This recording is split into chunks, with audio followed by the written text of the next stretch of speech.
20 days pledge में बढ़ते हैं आगे और डिस्कस करते हैं molar conductance and equivalent conductance.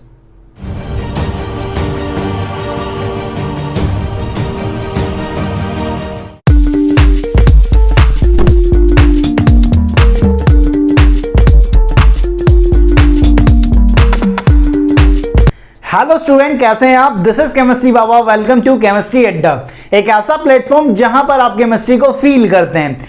Conductance term अपन पढ़ रहे थे, जिसमें अपन ने दो conductance term, conductance and conductivity और स्पेसिफिक कंडक्टेंस जिसे कहा जाता है, उसे अपन डिस्कस कर चुके हैं। अब जो नेक्स्ट कंडक्टेंस टर्म हमारे पास आ रहा है वो है मोलर कंडक्टेंस और मोलर कंडक्टिविटी, जिसे आप लैम्डा एम से रिप्रेजेंट करते हैं। ठीक है, थर्ड कॉन्सेंट्रेशन टर्म हमारे पास क्या आ रहा है? मोलर कंडक्टेंस और मोलर कंडक्टिविटी। अब इसकी डेफिनेशन को बड़ा आराम से समझना। ठीक है, ठीक है, आप क्या समझना, बड़े आराम से समझना इस डेफिनेशन को, क्योंकि ये डेफिनेशन बड़ा कंफ्यूज करती है यार। ठीक है, डेफिनेशन सुन लो एक बार, फिर आराम से सरल भाषा में समझेंगे।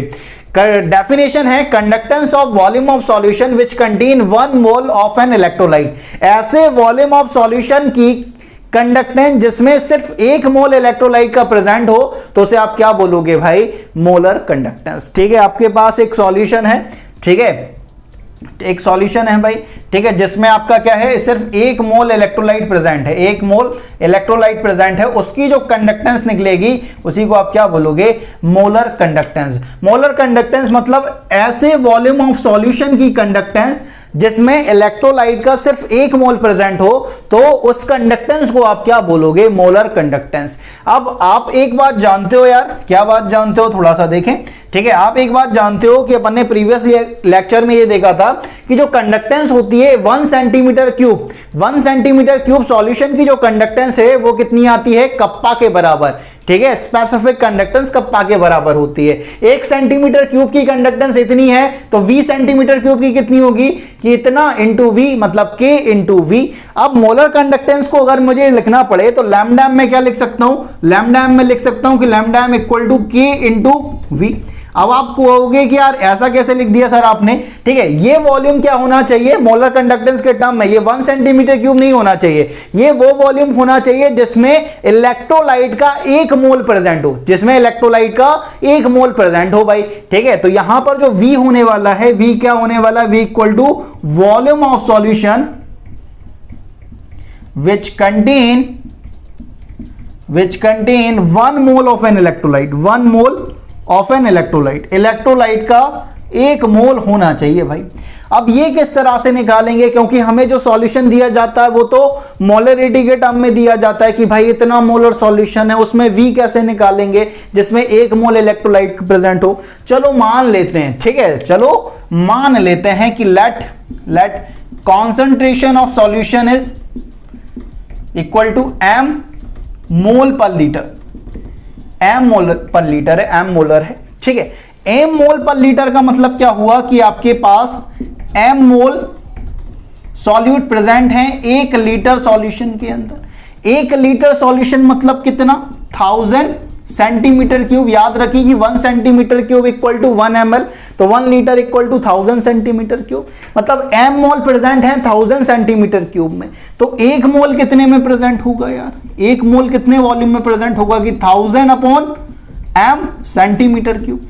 ठीक है, मतलब ये वो वॉल्यूम है जिसमें इलेक्ट्रोलाइट का 1 मोल प्रेजेंट है, और इसकी कंडक्टेंस निकाल लूंगा, वही तो मोलर कंडक्टेंस है। मतलब यहां पर जो V पुट करूंगा मैं 1000 अपॉन m पुट कर सकता हूं, क्योंकि 1000 अपॉन m वॉल्यूम वो है जिसमें इलेक्ट्रोलाइट का 1 मोल प्रेजेंट है। तो मैं यहां पर क्या लिख सकता हूं कि हमारा जो लैम्डा m है वो क्या आने वाला है? Lambda m equal to k into 1000 upon m आने वाला है, k इंटू 1000 अपॉन m आने वाला है।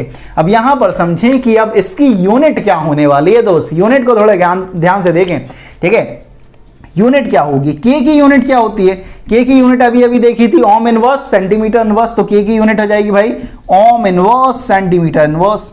ठीक है, अब यहां पर मोलरिटी है 1000 तो नंबर है भाई, इसकी कोई यूनिट नहीं होगी। अब इसकी क्या यूनिट रहने वाली है? मोल पर सेंटीमीटर क्यूब, तो यहां पर मोल और यहां पर क्या? Centimetre cube. इसे अपन सॉल्व करेंगे तो इसकी यूनिट जो आने वाली है वो कितनी आने वाली है?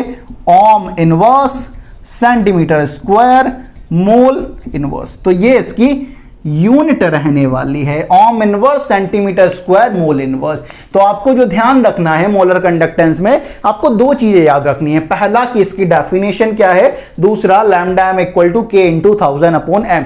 किस तरह से आया वो बता दिया है, क्वेश्चन नहीं पूछे जाएंगे इस पर, क्वेश्चन इस फॉर्मूले से बनेंगे। ये फॉर्मूला आता होगा क्वेश्चन सॉल्व कर लोगे, नहीं आता होगा तो अटक जाओगे भाई, ठीक है। ये बात हुई मोलर कंडक्टेंस या मोलर कंडक्टिविटी की। अब बात करते हैं कि इक्विवेलेंट कंडक्टेंस में हमें क्या क्या याद रखना है।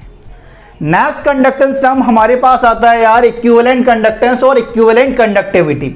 इसकी अगर डेफिनेशन की बात करें कि इसकी डेफिनेशन क्या होगी, conductance of volume of solution which contain 1 gram equivalent of an electrolyte. ऐसे वॉल्यूम ऑफ सॉल्यूशन की कंडक्टेंस जिसके अंदर 1 ग्राम इक्विवेलेंट इलेक्ट्रोलाइट का प्रेजेंट होगा, तो उसकी कंडक्टेंस जो निकलेगी उसे आप क्या बोलोगे, इक्विवेलेंट कंडक्टेंस और इक्विवेलेंट कंडक्टिविटी, ठीक है। आप जो अपन ने मोलर कंडक्टेंस में करा था सेम यहां पर करने वाले हैं। हमें पता है कि conductance of 1 centimetre cube solution की जो कंडक्टेंस होती है वो किसके बराबर होती है, कप्पा के बराबर होती है, ठीक है। तो 20 सेंटीमीटर क्यूब की कंडक्टेंस इसके बराबर होगी, के इंटू वी के बराबर होगी। उसी तरीके से अपन जो इक्विवेलेंट कंडक्टेंस है या इक्विवेलेंट कंडक्टिविटी, जैसे आप लैम्डा इक्यू से रिप्रेजेंट करते हो, ठीक है, लैम्डा इक्यू से रिप्रेजेंट करते हो, तो जो आपकी लैम्डा इक्यू है भाई, ठीक है, वो किसके बराबर हो जाएगी, के इंटू वी के बराबर हो जाएगी, के इंटू वी के बराबर हो जाएगी। यहां पर ध्यान देने वाली बात यह है कि यहां पर वी क्या होने वाला है, वी वॉल्यूम ऑफ सॉल्यूशन होने वाला है, वी वो वॉल्यूम ऑफ सॉल्यूशन होने वाला है विच contain 1 gram equivalent of an electrolyte, which contain 1 gram equivalent of an electrolyte. Electrolyte का 1 ग्राम इक्विवेलेंट उसमें प्रेजेंट होगा भाई। अब अपन किस तरह से निकालने वाले हैं भी, ठीक है, हमें जो सॉल्यूशन दिया जाएगा उसकी नॉर्मलिटी दी जाएगी, ठीक है, उसकी नॉर्मलिटी दी जाएगी। नॉर्मलिटी दी जाएगी भाई, सपोज मान लेते हैं let concentration of solution equal to n gram equivalent per litre, ठीक है, n gram equivalent per litre या इक्विवेलेंट पर लीटर, ठीक है, इक्विवेलेंट पर लीटर ज्यादा सही होगा, ठीक है। अब यहां पर देखें कि एन नॉर्मलिटी गिवन है, ठीक है, नॉर्मलिटी यहां पर मान चलते हैं, इसका मतलब क्या हुआ कि एन ग्राम इक्विवेलेंट प्रेजेंट है 1 लीटर में। 1 लीटर मतलब 1000 सेंटीमीटर क्यूब, तो 1 ग्राम इक्विवेलेंट किसमें प्रेजेंट होगा यार, 1 ग्राम इक्विवेलेंट प्रेजेंट होगा 1000 अपॉन एन सेंटीमीटर क्यूब में। और यही तो वो वॉल्यूम है जिसमें 1 ग्राम इक्विवेलेंट प्रेजेंट है, तो वी की जगह ये पुट कर देंगे, तो आपका जो लैम्डा इक्यू है वो क्या आ जाएगा आपके पास, के इंटू 1000 अपॉन एन, ठीक है। एन यहां पर नॉर्मलिटी है, इस बात का ध्यान रखेंगे, एन यहां पर क्या है, नॉर्मलिटी है, ये यहां पर आपकी नॉर्मलिटी है, ठीक है। अब यहां पर यूनिट की बात करते हैं कि यूनिट क्या होने वाली है। यूनिट की अगर थोड़ी सी देखें, के की यूनिट क्या होती है, ओम इनवर्स सेंटीमीटर इनवर्स। 1000 तो नंबर है, नॉर्मलिटी की क्या होगी, इक्विवेलेंट सेंटीमीटर क्यूब।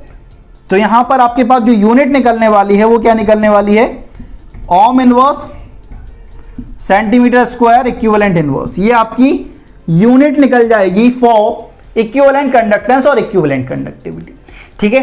अब एक चीज और हमें पढ़नी है, वो पढ़नी है कि रिलेशन बिटवीन इक्विवेलेंट कंडक्टेंस और मोलर कंडक्टेंस। मोलर कंडक्टेंस और इक्विवेलेंट कंडक्टेंस में क्या रिलेशन होता है उसे अपन देखेंगे। पहले आप इसे स्क्रीनशॉट ले लें, ठीक है, और अपन इसे आगे बढ़ते हैं भाई। और नेक्स्ट जो टॉपिक है हमारे पास वो है relation between molar conductance and equivalent conductance. Next यार हमारे पास आ रहा है relation between molar conductance and equivalent conductance, की मोलर कंडक्टेंस और इक्विवेलेंट कंडक्टेंस में क्या रिलेशन होता है। आपको लैम्डा इक्यू का फॉर्मूला पता है, लैम्डा इक्यू का फॉर्मूला क्या होता है भाई, के इंटू 1000 अपॉन एन, ये आपको पता है, ठीक है। आपको एक चीज पता है सॉल्यूशन से कि नॉर्मलिटी इक्वल टू क्या होता है, मोलरिटी इंटू वैलेंस फैक्टर, ये आप जानते हो, ठीक है। अब इस नॉर्मलिटी को इस फॉर्मूले में पुट करो तो आपके पास क्या आएगा, लैम्डा इक्यू इक्वल टू के इंटू 1000 अपॉन नॉर्मलिटी की जगह क्या पुट कर सकते हैं, molarity into valence factor, molarity into valence factor. अब इस फॉर्मूले को थोड़ा ध्यान से देखो, ये आपके पास क्या बन गया, K into 1000 upon M। K into 1000 upon M क्या होता है, लैम्डा M, ठीक है, ये तो लैम्डा M होता है। तो आपके पास क्या बन गया कि lambda EQ equal to lambda M divided by valence factor, divided by valence factor. या आप इस तरह से याद रख सकते हैं कि lambda M equal to lambda EQ into valence factor. और वैलेंस फैक्टर आपको पता होना चाहिए एसिड के लिए बेसिसिटी कि कितना H प्लस डोनेट कर सकता है, बेस के लिए एसिडिटी कि कितना OH माइनस डोनेट कर सकता है, और सॉल्ट के लिए टोटल चार्ज ऑन कैटायन या एनायन। वो अपन सॉल्यूशन में डिस्कस कर चुके हैं। जिसने अभी तक सॉल्यूशन नहीं देखा है, सबसे पहला वीडियो देखें सॉल्यूशन का कॉन्सेंट्रेशन टर्म, वहां पर आपको बैलेंस फैक्टर की जितनी भी इंफॉर्मेशन है वहां पर मिल जाएगी और वहां से आप ये बैलेंस फैक्टर पढ़ सकते हैं। तो लैम्डा M और लैम्डा EQ में ये आपके पास रिलेशन आया है। अगर मैं पूरा अभी तक पहला लेक्चर और दूसरा लेक्चर अगर मैं कंप्रेस करके अगर यहां पर लिखना चाहूं तो मैं इस तरह से लिख सकता हूं इलेक्ट्रोकेमिस्ट्री का। आपको जो ध्यान रखना है वो ध्यान रखने वाली चीजें हैं। सबसे पहले आपके पास कंडक्टेंस G इक्वल टू क्या आया है, 1 अपॉन R।